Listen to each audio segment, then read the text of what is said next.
I oversee the spiritual care department, which is a service that deals with the spiritual and emotional care of our patients, our staff, our physicians, anyone who's really on the campus here at Raleigh Hospital. Whenever a person's admitted to the hospital, there's those who are admitted that have spiritual needs, especially as they're facing sicknesses and illnesses that are drastically changing their life. And so one of the services that we provide here is to help them navigate through this time spiritually in a way that is beneficial to their faith.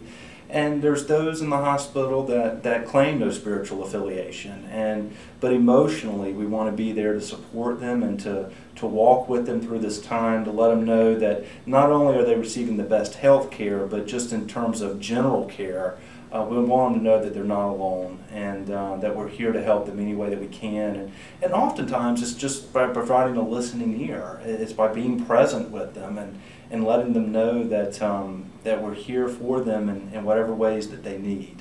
One of the things that we've seen a lot here is that not only in treating patients, there are also staff that, because of the care they show the patient, become intrinsically involved with the patient situation, and a lot of times that can be overwhelming. A little over 2 years ago, we established a team called the CERT Group, and it's the Crisis Emotional Response Team.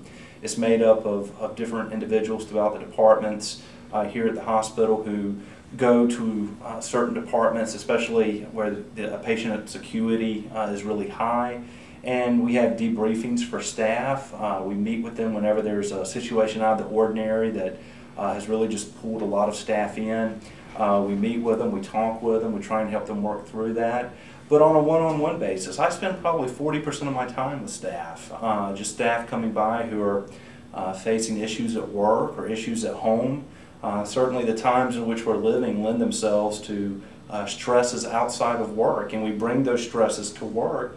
And especially in the healthcare environment, we want to make sure that those who are on the front lines are giving everything they've got to the patients. And so I see my role as trying to help the helpers. We do have community clergy who come in during off hours if there's an emergency situations.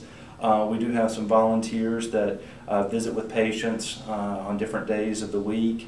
And we even have people in different departments that have stepped up and kind of been a source of strength and a source of encouragement within their own department. And one of those is Tony Brazil in the security department. When Chaplain Dixon first came to DRAH, he asked for volunteers in the community who'd be willing to be on-call chaplains while he was out of town or couldn't get to the hospital. So I had done this in the past in other congregations, so I volunteered. Well, I think it's just a matter of being available.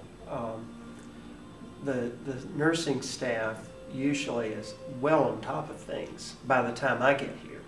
And so it's just to add a little extra professionalism, to provide prayer, to provide counseling while they do their work.